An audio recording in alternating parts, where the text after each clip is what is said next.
Danny Elfman is a goat. Danny Elfman is a goat. What up, fools? We're doing Beetlejuice today. Came out in 1988. Tim Burton, another goat, along with Danny Elfman. Fucking hit him out the parks. So, Rick, do you want to give us a little synopsis of this great? Yeah, I could try my best. So, there's this happy couple. They live in a house, and they tragically die. And they're trying to deal with being ghosts, and they have no idea what's going on. Then new people moved in, and they don't like how the new people are treating their house, so they come up with the idea to kick them out by scaring them away. And they're fed advertisements from this interesting figure named Beetlejuice. Yeah. And shenanigans occur. Yeah, and everything goes downhill from there. Okay. L. I'm sorry. I can't. I haven't even gotten past the open with Siren. It's like, what up, you foos? Like, we going urban? Is that what we're doing? It was awesome. I loved it. I loved every minute of it. And I'm just sitting here smiling, like, yes. I was put on the spot. I'm sorry. It was fine. It was great synopsis there. Break. Good job. It stars Michael Keaton. It stars Michael Keaton. Peak Michael Keaton. Crazy Michael Keaton. Yeah, well, I mean, Michael Keaton was pretty much. I mean, his popularity was like, what was it, like mid '80s to like mid '90s, right? And he's in everything. Like, and you see that quite a bit actually. Like stars that are like, they got like a good like 7 to 8 year at most like lifespan, shelf life, and then after that they kind of like teeter off. But he was a different type of actor. He wasn't like, the action genre guy, big muscles. He was more like legit acting. Yeah, I would say that. One of my favorite films with him was a movie called My Life, where he plays a terminally ill person with I think it was brain cancer. And it was just an amazing film. But I mean, we're not here to talk about that. We're here to talk about Beetlejuice and Michael Keaton. Yeah, he did a great job. I really liked him in this role. This is just a fun movie. It's fun. It's not like groundbreaking. It's not, the acting isn't like, they're not winning Oscars here. It's just a good all around fun movie. It's just fun. Well, to segue into that, Brick, how do you feel about the film? How do you like it? Not even close to as good as Demolition Man. Okay, so you didn't like it at all. So Demolition Man was great. I liked it. Yeah. This movie, it was fun. It was like a fun movie, It was just Are you a fan of Tim Burton's films at all? Yeah, I definitely am. I just I don't know, This one's weaker, in your opinion. Yeah, like he's gotten better after this. I think part of that kind of like, if I were to fault this film, one thing that I would fault this film is the pacing. It's very fast paced. It's constant.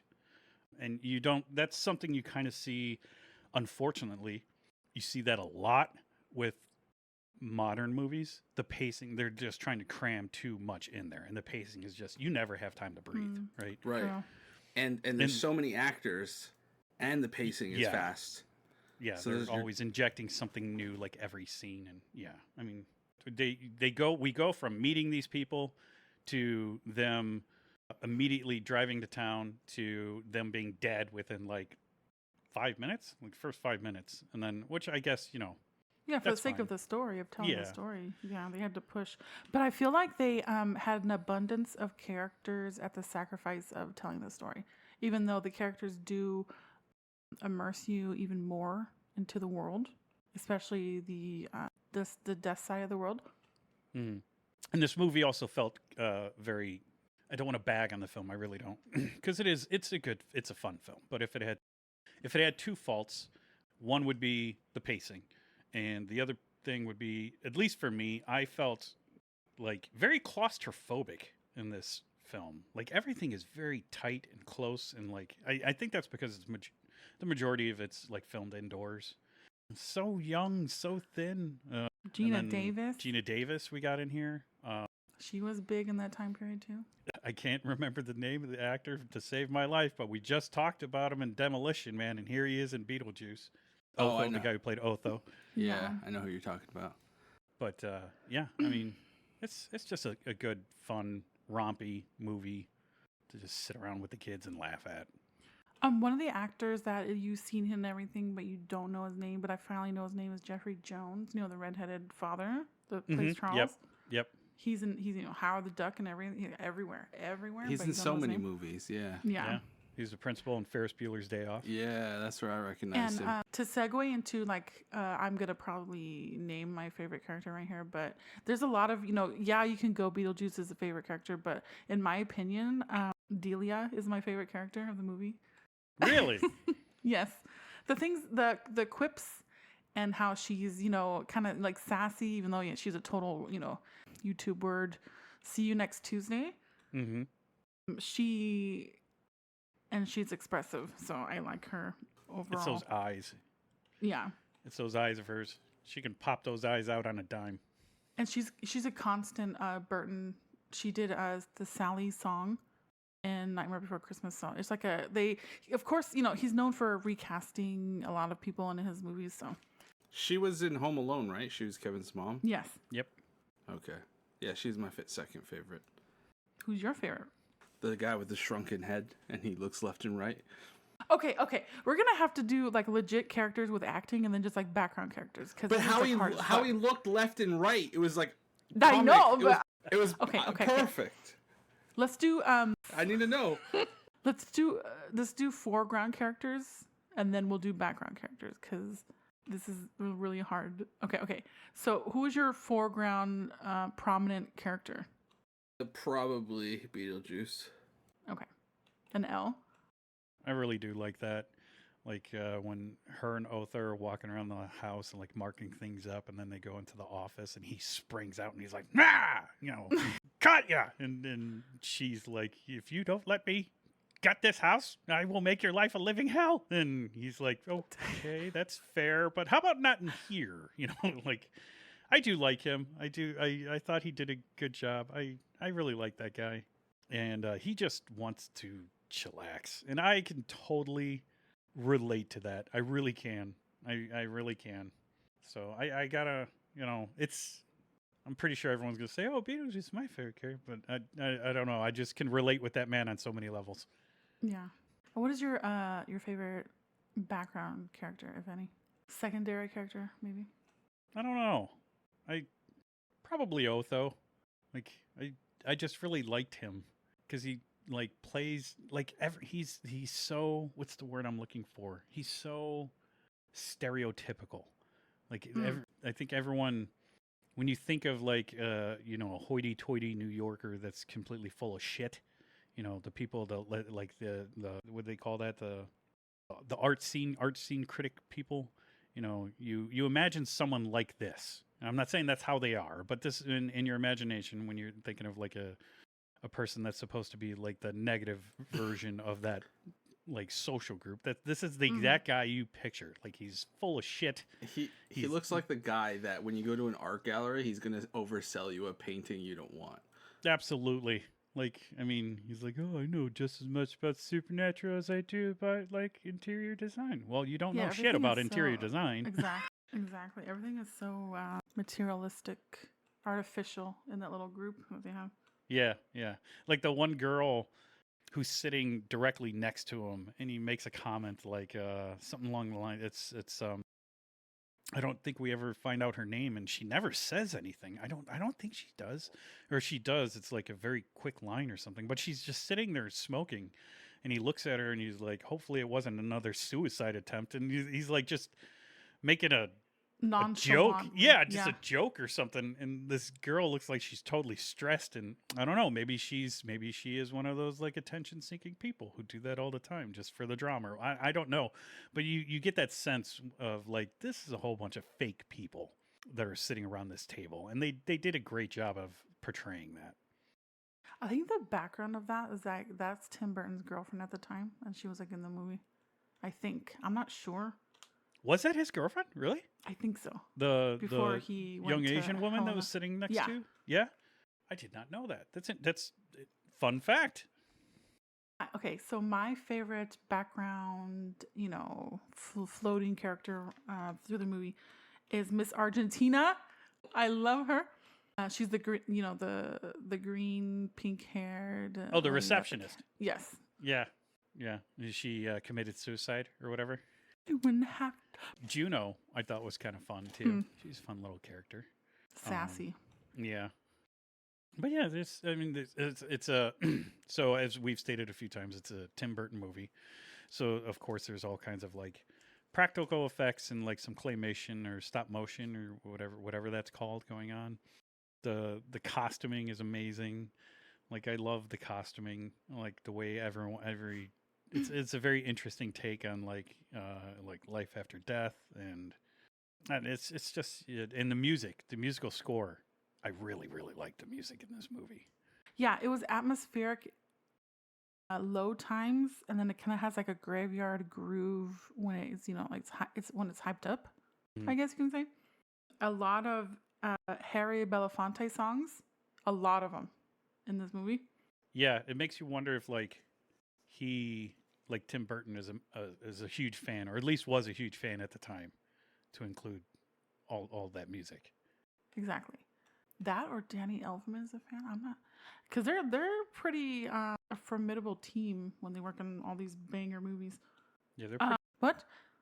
Oh no, the practical effects were done by V. Neal, a female special effects artist that later went to judge Face Off on Sci-Fi.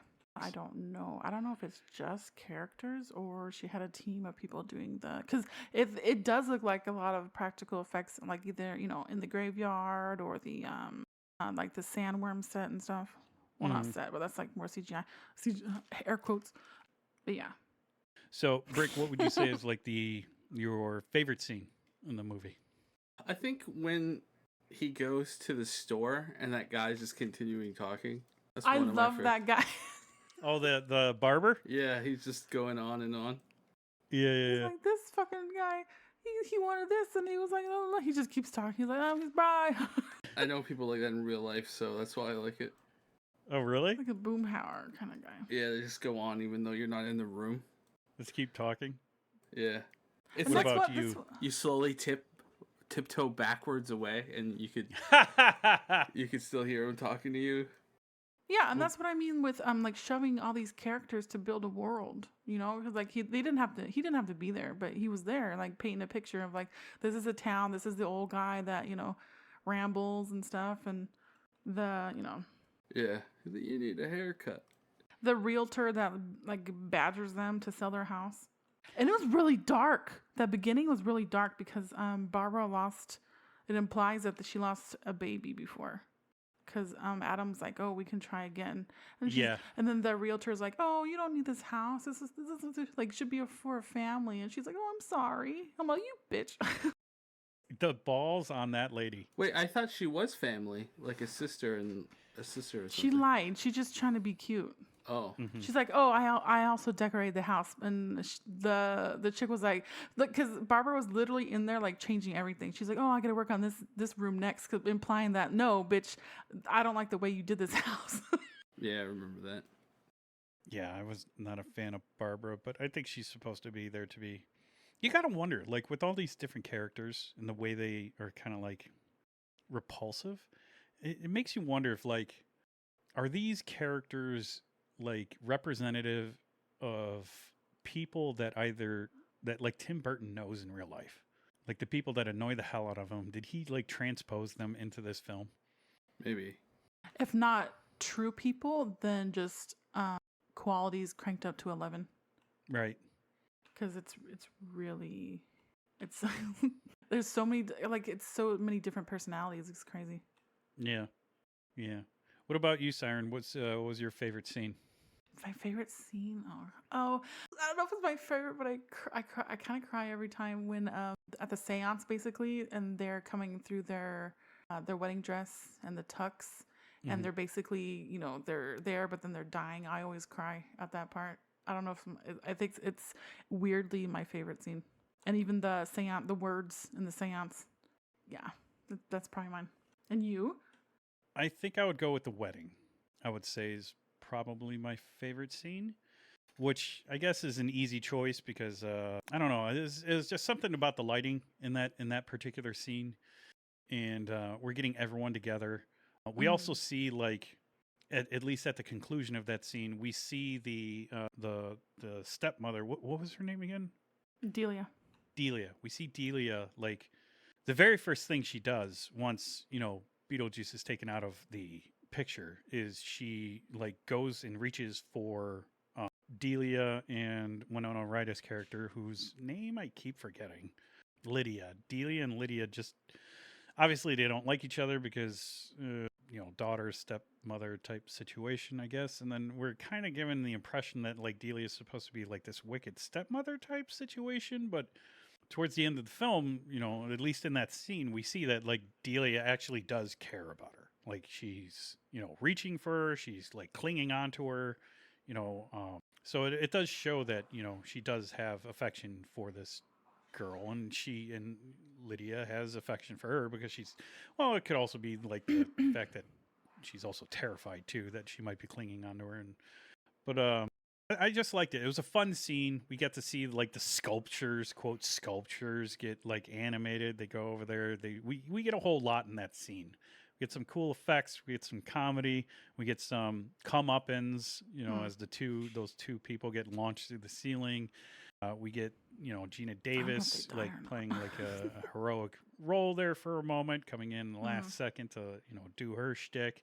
We get the zipper being thrown at her face, and then the metal plate getting thrown at her face. We see we get to see all this cool stuff that Beetlejuice can do. And then it's just a fun scene. It's a very fun scene. There's a lot of stuff that's going on there. Yeah, and maybe it grounds her a little bit. That's why she realizes that family is more important than, her editorial in some magazine, for sculptures and stuff like that. And clearly she's like genuinely inspired because, her sculpting gets dialed up to 11, and the very next scene we see her, we see her pop out the head of the snake. It's like, where was that talent? Like, 2-3 years ago, whatever, but and we're never really keyed in on, like, at least I don't think like what happened to Lydia's actual mother, her biological mother. True. So we could assume that maybe she died. Maybe that's why Lydia is so obsessed with death. The one thing, the thought that, like, as I'm watching this, because I haven't watched this film in years. You said you wanted to watch it. I'm like, oh, okay, yeah, I haven't seen that in a while. So I pop it in. Very first thought that like popped in my head when first time we see Lydia is when the movers have her on the chair or whatever. They put this chair down and she's just sitting on the chair. And the first thought that pops in my head is like, were you in the truck? Well, one, or were you in the truck? Were you just driving around and riding around in the truck? And two, get the hell off the chair, kid. Like, I'd have dumped, if I was that mover, I'd have just dumped her ass right off and then put the chair down. Like, the balls on this kid. It kind of shows you that she has that New York, hoity-toity attitude also. Yeah. More grounded, but still. Maybe not, I don't know, maybe not caring as much. Yeah. This house is gorgeous, by the way. I love this house. I wonder if it's still standing, and like if someone bought it, if it's one of those famous houses for like being the Beetlejuice house, kind of like the Home Alone house. You know what I'm saying? True, or Full House in San Francisco. Yeah, could be. Or the house from Hocus Pocus. But yeah, it's all in all, it's a good movie. I did like it. It was a lot of fun. I like how the other side is basically a DMV for the dead. Yeah, it's got those weird hallways where everything's like sideways or canted. It's almost like a Batman episode, like classic Batman. And people own their death. They make jokes about it. It's funny. Yeah. It's like, how's my hair look? Oh, I thought it was a little flat. And Beetlejuice is constantly filthy. I don't know why he's so filthy. Did he die in a dump or something? Yeah, he's a lot of moss on him, so I don't know what. Because usually, like the person that died by a shark or the chicken bone, or I don't know what he died from. Or maybe that's just what happens when you're so old. They briefly went into his backstory. Oh, 600 years. That's what he's been around for. I thought that's what he said, you know, when he's When like, he he's been came locked away for 600 Yeah. years or something like that. Yeah. What was I gonna say? Oh, when they were I was like little details that I wrote down in my notes. When they were trying to dig him up, the surrounding area looked really, really much like Minecraft. So I'm wondering if they kind of got it from there, but I'm not probably not real. But the textures looked like Minecraft, like I'm proto not Minecraft. 100%, but I'm pretty sure Minecraft came after this movie. No, I'm saying that Minecraft that's got where it from they this. yes. I'd have Okay. to say I don't remember. Okay, well then look it up a little later. But it looks highly like, you know, like the textures and everything. I like this movie because like there's like just little details of, you know, saying someone's name 3 times and the, you know, the taboo effect of kind of, I don't know, supernatural aspects. There's a lot of little details that you pick up. Like, for example, the cause of their death is that stupid dog. You know, in the beginning of That the dog, film. I was at first I was very suspicious of the woman that I thought she just let a dog loose because it was there 2 times, just haunting them, making them. If they would just, I don't know, doing good deeds get you killed. Because if they just ran that dog over, they would still be alive. Yeah. This movie made me slightly dislike dogs. Why? Because it just got off the plank. Yeah, that scene. And there's okay, so a scene that's always since I was younger made me highly afraid is the first possession that they were trying to do with the lobster hands coming out and like going to their faces. That has always scared me. Oh, the At the lobster end. hands. Yeah, when they came Yeah. out and like, you know, like face fuckered them. That particular effect reminds me of a movie called House, which is like an old horror film, and there's this kind of like there's this monster in there that has a very similar, like bloated, like kind of like veiny, pale hand like that, and that's what I thought of when I saw that scene. I'm like, oh, that's Okay. immediately where my brain went to, was that movie and that monster. Always scared me. Oh, on a rewatch, there was a part where they were talking to Juno in her office, and in the background you can see people just kind of like sitting there. It's meant to be like a theater aspect of like them watching like the movie with us. But I saw a character that looked like Roy Orbison, the singer, and I was wondering like why do they dress him up like that? But so I looked up when he died, and Roy Orbison died in 1988 in December, while this movie was released in March. So it doesn't really add up, but Wow, really? yeah, because when I was watching it back, I'm like, that looks like Roy Orbison. Wow. So you think like they predicted his death? Is that what you're saying? How did he die? That or it was a heart attack. Oh, wow. Well, maybe it's just complete coincidence. Yeah, it's probably a coincidence, but I was like, oh. Unless you're implying that Tim Burton somehow. No, not at all. Because if it was like some like drawn out death, that I would have been like, oh, okay, maybe they like did homage to him or something. But Right. I think it was just like coincidence. Because he has the sunglasses on, he has like a bolo on, and a black jacket. I think there's also some other Easter eggs, but I don't know exactly where they're from. So, closing thoughts. What would you say, Brick? Oh, it was all He right. hated it. I wouldn't watch it again. I mean, it depends on what other movies are the options, but Rude. it was all right. Have you ever seen it before, or was I this your saw it first when I time was a viewing it? kid, Okay. and I didn't remember much. Just certain scenes stuck out. Yeah. So I rewatched it. Yeah. What about you, Siren? I imagine that this is you're a huge Tim Burton fan anyway, so I would imagine this is a good one for you. I love this movie. I would say that this is a film that hinges on one actor, and that's Michael Keaton. If you were to pop him out, I don't think this film would be even remotely close to as entertaining. But Tim Burton is very good at what he does, and he always brings in just the right talent for just the right role. That's And true. I don't think I would have enjoyed this film and I don't think it would have been a cult classic had not Michael Keaton played this role. He's a very good actor, and it was fun to see him play something like this because we've seen him, and I mean most of his movies, like you said, usually had like they weren't like quirky. They were more like I'm kind of like in between you and Brick, where like it's not that I would have problems watching it again, but this isn't like a go-to movie for me. I would recommend it for kids. Absolutely. This is a great kids movie.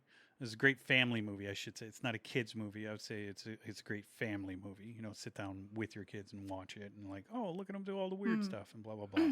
But yeah, it's just a solid fun movie. This is a good early Tim Burton movie. So we're going to do the rating thing. 10 fishes in a bucket. I'll go last. You're going to go last? He's going to shit on this movie. Yeah, he wants to drop a bomb. He's like, I give it 2 fish. Yeah. I guess I'll go first since I constantly go last. I would rate this like 7.5. That's what I would rate it. It's not a bad movie. It's good. It's a decent movie. Siren? We're doing 0.5s? I would do a, calculating, 7. I would do the same, 7.5. It doesn't push my like, oh my God, I love this movie. But yeah, it's around the same though. I'll probably do 5.9. Not a 6.9? Not even. Wink. Not even. No, it's a solid 5.9. It almost solid 5.9. Almost made the 6, but not quite. What would have gotten that last 0.1? I don't know, like that. I think when you said like it was claustrophobic, that is so true. I don't know. It's so true that everything feels really tight in that movie. Even the wide shots with them in the desert and stuff, in that weird mystical land. Yeah, it felt tight. I didn't believe the world as much as I believed the characters. Yeah. I think if it would have just fleshed out a little bit more, because again, the pacing was so fast. I think they should have like cut out some stuff that didn't really necessarily need to be there, or maybe just like what was the runtime of this film? Was it like an hour 20, something like that? It seemed like it was pretty short film, relatively speaking. Yeah, maybe like an hour. Yeah. Like you were talking about the desert. That seems so out of place to me. Like, why is it when you walk out the door? What is this desert? Like, what is this? What are these worms and why are they there? Why are they attacking them? Why is it, Geena Davis is the only one that's not afraid of them? And what determines why is it like they leave the front door like they're in this desert? Like, there's just so many different a Burton cut. Yeah, I mean, it just seemed like it was something that was just kind of like thrown in there. Like, oh, they can't leave the house. Well, what happens if they leave the house? Well, they teleport to a desert, I guess. I mean, maybe that's exactly how it went in the writer's room. I don't know. But there's a bunch of like little stuff like that. Like if they would have just spent a little bit of time to kind of like answer some things, kind of slow the pace down a little bit, just a little bit, and that 5 to 10 minutes of answering those questions would have done that. Like the scene with Juno, because she's sitting there, she's like explaining things to them. It slows down, right?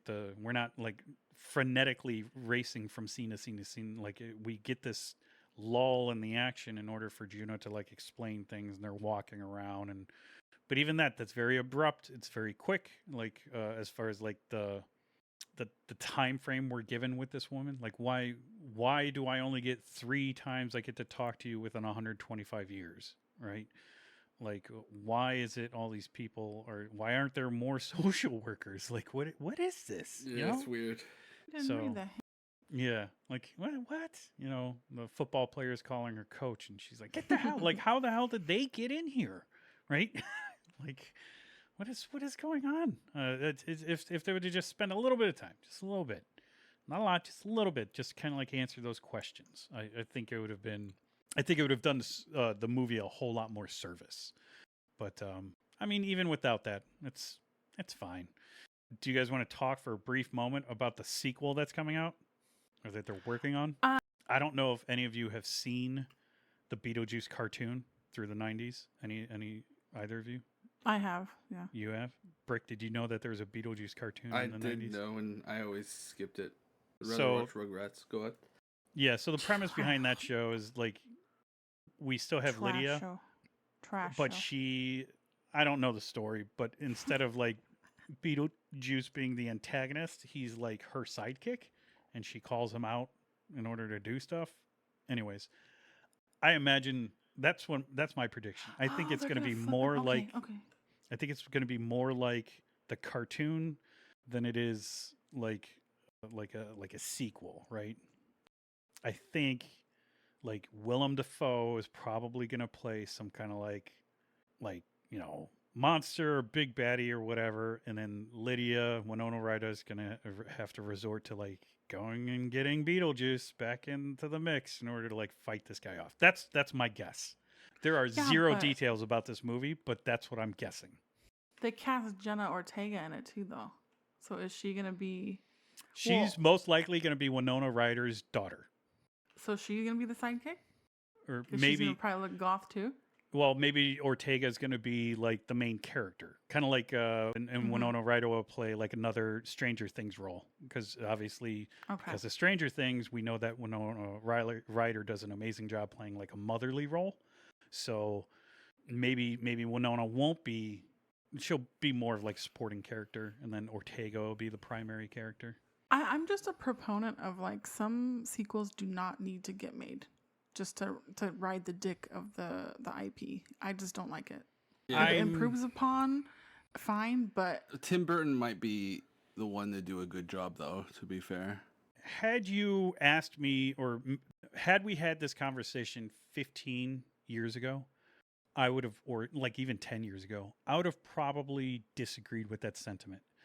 But to see the way Hollywood has treated Hollywood as a whole, has treated so many sequels and rebooted so many things and just totally trashed it, or have taken like established IPs and then like just run them into the ground and like infuriated fan bases, stuff like that. I absolutely agree with that. Yeah. Now, had you rewound 10, 15 years ago, I'd have probably been like, oh, yeah, make a new one. Yeah, that'd be awesome. But now it's like every time I hear about a reboot or a sequel or something like that, I roll my eyes. I'm like, really? Really? So, yeah, I'm it's kind of with you there. nefarious and it shits on the IP.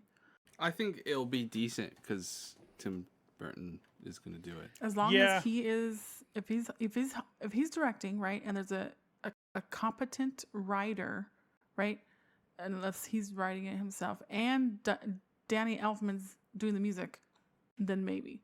So long as he 'Cause you has can put creative a- control, right? Yeah, because if he has, okay, so who's the showrunner for Wednesday? Because it wasn't that.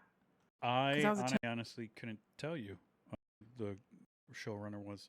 But yeah, I mean, So I don't know. I can't with Hollywood nowadays. I just can't. All the reboots and them ruining it's writers. It boils down to bad writers.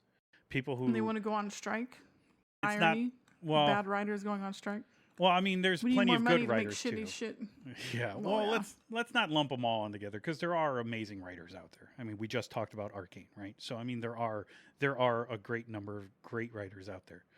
Unfortunately, there are those writers that are out there who simply want to work on a project not for the sake of the project and not do anything at the behest of the project. They just want to be part of it so that they can inject their own personal ideology into it. That's all they want. You know, you see it a lot True. with the like the video game online magazines, like these video game websites. You know, it's like, I'm not going here to like hear you preach to me about how I'm a first world like person and that I should like feel guilty about blah blah blah blah blah. Just tell me about this video game. Like, I don't care Yeah, about don't like, project your feelings onto me. yeah, don't Right. sit here and preach to me about the president when I came here wanting to know about My Little Pony. Like, shut up. Like, just tell me about the game. Cut that out.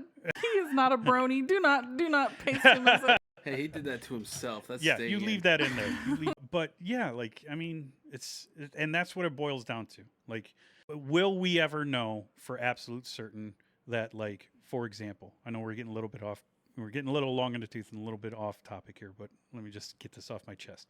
We will never know for absolute 100 certainty whether or not the reports of like the writing staff and the way they detested the novels and the video games of The Witcher. We will never know how accurate that is. If it was just one person who was just spouting off to spout off because he had a beef with someone or whatever. However, that being said, after watching a whopping 2 episodes of season 2 and then just shutting it off, I kind of have to believe that that's true, at least from my own perspective, because I could not make it through the 2nd episode of that show. I'm like, what the hell is going on? Logically, you here? have to, like, why would you work on this if you hate it? It makes no fucking sense. Why Right. would you, who hired you to shit Right. on this? And clearly Make there's it make sense, something, please. there's some kind of disconnect somewhere. Otherwise, Henry Cavill wouldn't have left, right? If you're, Exactly. fun fact, people who work 20, 30 years at a job, at a location, they continue working there because they either enjoy the work or they're satisfied with the work, right? They're not working 20, 30 years at a company that they absolutely detest and want to kill themselves, okay? So if Henry Cavill dips out after 3 seasons and he's just like, I'm good, there's a reason for that. So I don't know. I really don't know. It's not that much to ask for a writer to simply be faithful to the product and the story. Like, it's not that They hard. don't understand. They either don't understand or they don't want to because they're trying to push something else. They're trying to push. They want to be the next. They wanted. That's the problem. They went to college. They wanted to be a Pulitzer Prize winning journalist who, like, for whatever, topic or whatever it is that they're, specialized in. And instead they're working at IGN and they're pissed off that they can't write, political commentary at like the New York Post or something like that. So instead what they're doing is they're taking it out on video gamers. And it's like, these gamers they give 0 shits about your personal political beliefs.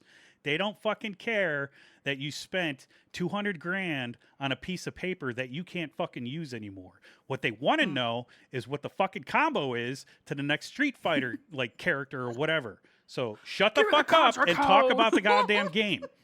Up, down, All right. up, down. With that said, cheers.